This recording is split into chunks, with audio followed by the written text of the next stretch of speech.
What's up, friends? In this video I'm going to show you how to integrate your emails with ClickUp, and that could be your Google account or Gmail. It could be whatever, sign into Microsoft. It could be something else that you want to sign up with IMAP, or it could be an Exchange server.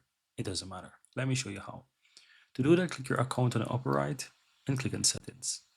On the left hand side you will find email integration. If you click on that, you have these options available to you. And now for the purpose of this tutorial, I'm going to choose, for example, Google. But as you can see, you have these different ones to choose from. So click sign in with Google, for example, and authorize your email address. Scroll down, click on continue, and click on, basically want to ensure that you select, then click on continue again. And that's it. So here you are able to send emails, right? Here, very easy and very simple, guys. So you have your account set up, right?